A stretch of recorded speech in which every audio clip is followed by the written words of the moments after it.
Maçonaria e poder. A maçonaria governa o mundo. Os inimigos da maçonaria acusam-no de ter objetivos hegemônicos. Evocando o mistério em torno de suas reuniões, esses inimigos afirmam que seu segredo prova suas intenções dominantes. Mas eles intencionalmente esquecem outras organizações mais secretas, começando pelos conselhos de administração de grandes empresas, sem mencionar vários clubes e think tanks, os conselhos e outras reuniões de líderes religiosos, a Internacional Comunista, a Comissão Trilateral e os grupos Bilderberg, serviços de inteligência e chefes militares, etc. Todas essas organizações provaram estar muito melhor equipadas para direcionar as mentes de setores inteiros da economia e finanças e, em algumas ocasiões, até países. A maçonaria também é um bode expiatório conveniente para todos aqueles que querem desviar a atenção de suas próprias ações. Por exemplo, Hitler e Stalin criticaram severamente e perseguiram, aprisionaram e muitas vezes mataram maçons. Em graus variados, todos os ditadores fizeram o mesmo, exceto, curiosamente, Castro. Stalin também não gostava da Igreja Católica e perguntou com zombaria ao Papa quantas divisões ele possuía. O Vaticano tem apenas um exército de guardas suíços. Ainda assim, exerce uma influência de 2 bilhões de seguidores. A maçonaria, mesmo em seu auge, nunca teve mais de 7 milhões de membros. De qualquer forma, na era de globalização ninguém pode alcançar a submissão de toda a humanidade. Mesmo aqueles com bombas atômicas entenderam rápido o suficiente para nunca conseguirem. Então, os maçons. 2. O papel político da maçonaria. A maioria das obediências, grupos administrativos dos maçons, se concentra na espiritualidade e na moralidade. Nos Estados Unidos, eles têm predileção por atos de caridade. Na Europa, América do Sul e África, algumas obediências também convidam seus membros a discutir as questões econômicas, jurídicas e políticas da época e depois publicar as conclusões de suas conversas ou apresentá-las diretamente aos líderes de seus países. Dessa forma, a Grande Loja Feminina da França contribuiu para a redação da lei sobre o aborto, o Grande Oriente da França participou do desenvolvimento da Lei Leonette no fim da vida, e assim por diante. Nada disso implica que a maçonaria tenha poder. Há uma grande diferença entre poder e influência. Os maçons devem exercer o poder que realmente não têm, não como organização. Individualmente, é claro, podem fazer parte dos órgãos de tomada de decisão. Por outro lado, a maçonaria tem influência porque sempre atraiu as elites, isto é, homens e mulheres instruídos, muitas vezes tomadores de decisão em sua vida secular, e a iniciação permitiu que eles evoluíssem humanamente ainda mais. Embora a maçonaria não ofereça educação pré-estabelecida, de certa forma sua influência é comparável à de uma universidade, que ninguém acusaria de querer dominar alguém. 3. A maçonaria ajuda seus membros a ganhar poder. Como, na maioria das vezes, alguém se torna maçom com 40, 50 anos ou mais, os candidatos já podem exercer o poder mantendo posições de liderança. Quanto aos escaladores sociais que esperam conseguir isso através da maçonaria, eles são rapidamente desiludidos e às vezes desistem no primeiro ano. Mas a maioria continua a frequentar sua loja porque descobre outras atrações, de natureza iniciática. A iniciação é um processo particular que incentiva o desenvolvimento pessoal e promove a realização espiritual. Os templos maçônicos são de fato um modelo mundial de pequena escala. Os ritos e símbolos facilitam a compreensão e ajudam os membros a se adaptarem. Nesse contexto, aqueles que têm talento para liderar uma empresa, cidade, organização internacional, etc., podem observar o cotidiano das lojas e obediências e, depois, tornando-se diretores dessas lojas, exercem poder. Aqui, sua busca por tentativa e erro não tem consequências e quaisquer erros serão corrigidos por seus irmãos. Trabalhar em uma loja também permite que os maçons mantenham alguma distância de suas vidas seculares e campo profissional, o que pode torná-los mais eficazes em seu papel de tomadores de decisão fora do templo. 4. Eles exercem esse poder individualmente, de acordo com suas habilidades e interesses. Eles podem estar associados a outros maçons que estão perto deles, mas nenhuma obediência exigirá que seus membros sigam um programa político, econômico ou social, pela simples razão de que as obediências não seguem tais programas. Historicamente, esses programas não são o objetivo da maçonaria. Além disso, como os membros da loja representam um espectro muito amplo de opiniões muitas vezes conflitantes, as organizações maçônicas se esforçam para desenvolver projetos consistentes entre si. No máximo, as obediências podem se distinguir pelo aumento da sensibilidade à mudança e, portanto, ser consideradas à esquerda ou, pelo contrário, com maior probabilidade de salvaguardar os valores tradicionais mais próximos da direita política. Para ser honesto, pertencer aos maçons pode abrir algumas portas. É reconhecido como uma autoridade moral e que pode facilitar o diálogo com os líderes. Mas isso não garante que os pedidos, opiniões e conselhos de obediências, lojas ou membros individuais sejam ouvidos. Tudo isso está longe da conspiração totalitária que alguns suspeitam da maçonaria. Maçonaria moderna, uma ferramenta de globalização. No início do século XVIII, o mundo havia entrado em uma era de profundas mudanças, que ainda estamos vivendo hoje. As grandes mentes da Academia Real de Londres, que se reuniram em 4 lojas maçônicas especulativas, porque não tinham ligação com os maçons operativos, que construíram catedrais, tinham o conhecimento e os meios intelectuais para entender essa mudança na civilização. Eles reconheceram a crescente interdependência de todas as pessoas, talvez até de todos os seres vivos em nosso planeta, um tópico que ressurgiu cerca de 2 anos depois por meio de ambientalistas.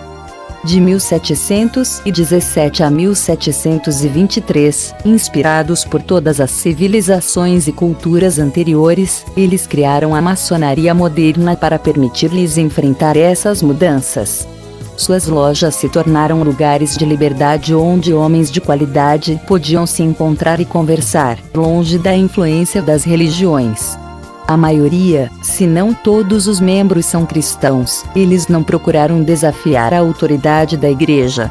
No entanto, um mundo que caminhava em direção a uma civilização planetária teve que encontrar uma maneira de entender, aceitar e reunir a humanidade em toda a sua diversidade, começando com crenças metafísicas.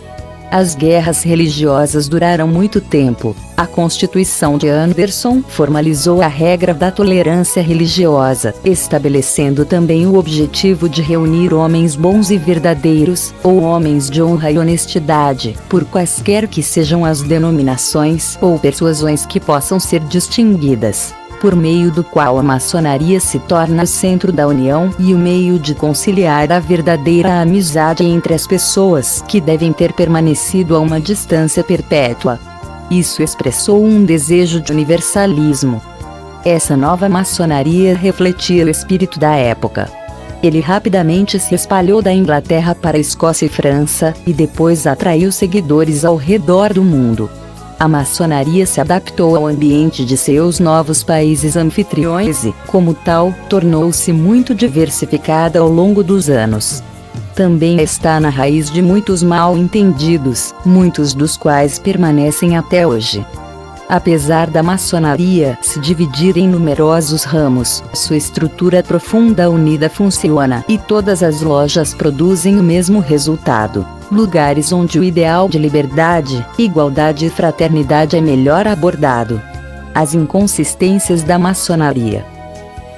Curiosamente, essa trindade, liberdade, igualdade e fraternidade, luta para se aplicar às comunicações entre as obediências. Como a humanidade, a maçonaria desenvolveu muitas culturas que nem sempre são capazes de manter um diálogo. Os obstáculos às relações entre obediências são contrários à universalidade da Constituição de Anderson, na qual todos os membros acreditam firmemente. A maioria dos maçons se resigna, mas essas divisões influenciam as práticas das lojas e não são importantes em comparação com seu significado inicial. O objetivo da iniciação sempre foi triplo: ajudar as pessoas a realizar a transição necessária de si para os outros, acompanhá-las nessa jornada e servi-las quando se tornarem membros plenos de seus grupos. Para se integrar com sucesso, é preciso saber que ela é aceito pela sociedade. Como todas as iniciações tradicionais, a maçonaria visa alcançar a transição da infância para a idade adulta. Isso envolve não ser mais o centro do mundo, mas encontrar lugar na sociedade. De fato, os indivíduos são parte integrante de várias sociedades: a família, a tribo, os negócios, a cidade, a nação ou a religião, e geralmente estão dispostos a se sacrificar por um ou outro porque sentem que essas instituições são mais importantes do que elas. Isso parece claro, mas a transição do individualismo para o sentimento de pertencimento às estruturas sociais não é um evento espontâneo. 6. Como um movimento iniciático, a maçonaria convida seus seguidores a se questionarem, incentiva-os a superar seu egoísmo e a abandonar seus preconceitos, ajuda-os a se ver sob uma nova luz e aprofunda e às vezes muda sua compreensão do mundo e sua visão do universo. Nas sociedades tradicionais, a iniciação envolve adolescentes. Na maçonaria, trata-se de adultos. Hoje a sociedade final é a humanidade. A iniciação maçônica visa levar os candidatos a este nível. Tentar fazer isso na adolescência seria prematuro. Nossas sociedades deixam os adolescentes se defender. Nem todos são bem-sucedidos. Parte das dificuldades de nossas famílias, empresas e nações deriva disso. Mais especificamente, a maçonaria moderna oferece aos iniciados a oportunidade de entender que, apesar da incrível diversidade da humanidade, todo ser humano é seu irmão ou irmã. A genética contemporânea confirma que todos pertencemos à mesma família. Isso implica um projeto político para a humanidade que, no entanto, nada tem a ver com um modelo concreto de governança, nem com a vontade de dominar. Portanto, do ponto de vista estritamente maçônico, as lojas e as obediências, sendo uma imagem simbólica do mundo, seus membros devem aprender a respeitar todas as suas variantes. Que disso é o que tinha que provar. Como resolver essas contradições? Por milhares de anos, em todos os níveis da sociedade, da família ao reino, ao império, a melhor governança foi vertical.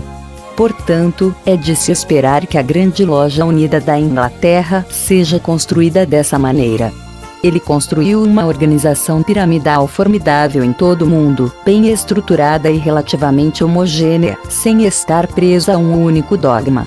Fazer parte disso é gratificante e os membros desta confederação atribuem grande importância a ela. No entanto, o processo de globalização iniciado durante o Renascimento, desenvolvido nos séculos 17 e que culmina hoje, também exige um modelo horizontal diferente de relações sociais, econômicas e políticas. No século XXI, os dois sistemas de gerenciamento, vertical e horizontal, são essenciais. A humanidade entrou em um período de trocas e confrontos entre todas as civilizações, cada uma muito diferente uma da outra para se adaptar a um único estilo de vida e governança. Nessa escala, uma organização horizontal poderia ser mais eficaz que a vertical, porque acomoda melhor a diversidade e aprecia essa diversidade como fonte de inspiração. No entanto, para unir toda a humanidade sem grandes desastres, teremos que usar todo o conhecimento acumulado ao longo de milhares de anos por seus vários componentes. Para os maçons, essa horizontalidade é praticada com mais ou menos sucesso pelas obediências que não fazem parte do sistema inglês, menos numerosas, mas com grande vitalidade. Essas obediências parecem mais aceitas pela diversidade social e são mais diversas em suas práticas. Se eles também são organizados em um plano vertical, os vínculos entre lojas e sede são bastante relaxados, e os acordos entre as obediências são menos firmes e geralmente de curto prazo. No entanto, seus membros não gostariam de desistir de sua liberdade de consciência ou de sua influência na evolução social. Eles têm tanto orgulho quanto seus colegas na grande loja unida da Inglaterra por sua excelente organização e unidade. Como um grupo de elite, os maçons devem concluir sua busca pelo universalismo, construindo pontes entre todas as suas obediências, sem danificar as margens do rio, seguindo um plano horizontal. Isso faz parte da iniciação maçônica. Como as nações, frequentemente inimigos mortais, que criaram a ONU, onde aprenderam a trabalhar juntas, misturando governança vertical e horizontal, igrejas que deixaram de se excomungar umas às outras, apenas facções radicais ainda pedem o extermínio de infiéis. Deveriam os maçons, que nunca conduziram nenhuma guerra, nem fora de seus movimentos ou entre suas várias correntes, são capazes de se unir em uma organização universal. Um caminho potencial para esse objetivo seria o estabelecimento de uma confederação mundial de obediências maçônicas. Essa confederação manteria a diversidade das atuais abordagens e alianças das organizações maçônicas. Não alienaria seus membros mais do que a ONU muda seus Estados-membros. Não criaria uma superobediência, mas continuaria o trabalho dos fundadores da maçonaria moderna, que a projetaram como uma maneira de aprender a tolerância. Criar essa união seria sem dúvida difícil, mas não impossível. Conseguir tal união exigiria a humildade de não acreditar em si mesma melhor que a outra, individual ou coletivamente, e a sabedoria de parar de impor a própria verdade, abandonando o sonho a ditar. A maçonaria tem um papel importante a desempenhar no mundo de hoje. Comparado a esta tarefa, suas divisões internas não podem ser negligenciadas. Dar o salto está ao alcance dos Insiders 7. Inscreva-se no nosso canal e acione o sininho para receber novos vídeos.